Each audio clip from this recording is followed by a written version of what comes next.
In today's breaking news, the New York Times has dropped 2 Epstein bombs on Trump, including a contradiction against him from his most trusted staff member, and new details about the nefarious journey Jeffrey took to becoming Donald's best friend, and I have it all for you next. I'm Dan, and welcome to another Occupy Democrats video. If you're new to the channel, please hit that subscribe button so you don't miss any of our Epstein reports that Trump doesn't want you to hear, and much more. We are just 2 days away from the Epstein files being released per a congressional law that was passed, and if you look close, you can see the sweat dripping from Trump's guilty of something face. Let's begin this report with the New York Times sharing the Epstein bombshell that came out of Vanity Fair's feature about Susie Wiles, Trump's chief of staff. The Peter Baker piece is titled, Takeaways from Susie Wiles' Candid Interviews Describing Trump World, and it said, among other things, Trump keeps claiming that Bill Clinton visited Jeffrey Epstein's island. But Wiles says he is wrong about that. Ms. Wiles acknowledged that Mr. Trump had not been telling the truth about former President Bill Clinton's relationship with the sexual predator Jeffrey Epstein, and faulted Attorney General Pam Bondi for her handling of the investigative files about him. While Mr. Trump for years has repeatedly claimed that Mr. Clinton visited Mr. Epstein's private island, Ms. Wiles said there is no evidence of that. Asked if there was any incriminating information about Mr. Clinton in the Epstein files, she said, the president was wrong about that.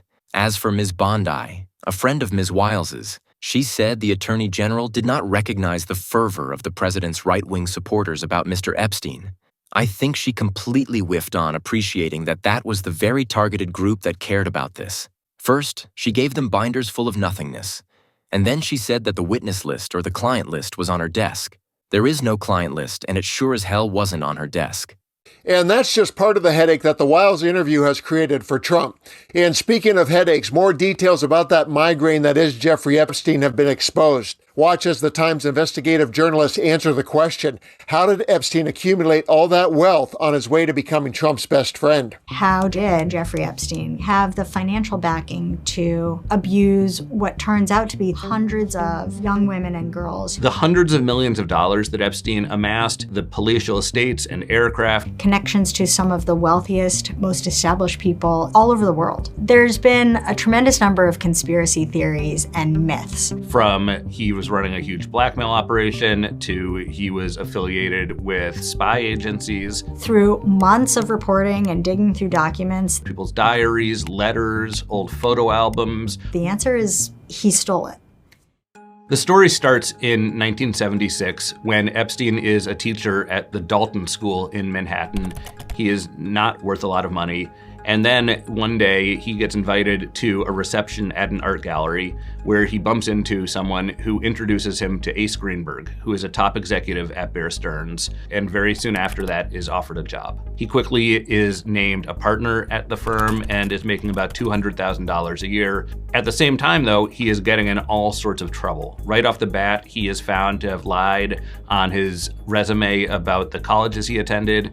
After that, he gets busted for abusing his expense account, spending more than $10,000 on jewelry and clothing for his girlfriend, and even making an improper loan to one of his buddies from high school. But the thing that he has this mastery of is cultivating these relationships with people that are way above him in the hierarchy, and he gets very close very quickly to the firm's top executives. What's remarkable about Jeffrey Epstein's ascent during this time is he faces almost no repercussions. In 1981, he leaves Bear Stearns, and what we found is that he was on his own, engineering small scams left and right. He solicits money for a supposed oil deal, ends up absconding with $450,000 of his client's money. He solicits more money to invest in deals that look a lot like market manipulation. By the late 1980s, he is paired up with a guy named Stephen Hoffenberg, who ultimately gets accused of running a huge Ponzi scheme, which Epstein is apparently linked to, although never officially accused of wrongdoing. At the time, he was very convincing. He was excellent at separating wealthy people, namely men,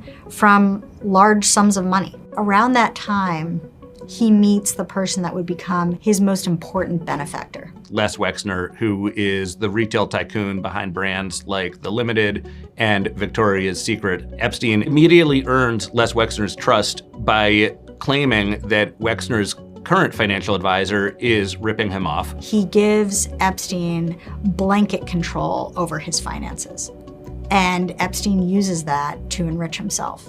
by the late 1980s, he was worth about $15 million. And he uses that illusion of great success to build new connections, and a lot of people turn out to be very gullible. All the while that he is lying and manipulating and exaggerating, he is continuing to abuse women and girls. One of the things that we saw over and over again in our reporting was a lack of accountability. The impunity with which Epstein operated, it really emboldened him. And that's a pattern that we saw not just with financial crimes, but also when he began operating this huge sex trafficking operation. He was able to amass this tremendous fortune that gave him the ability to operate above the law. And that's what we saw again and again. Trump once said that he shared a wonderful secret with Epstein, but obviously they shared much more. I heard very convincing, enrich himself with very gullible people, lack of accountability, and above the law. Birds of a feather flock together, and these two were dirty birds.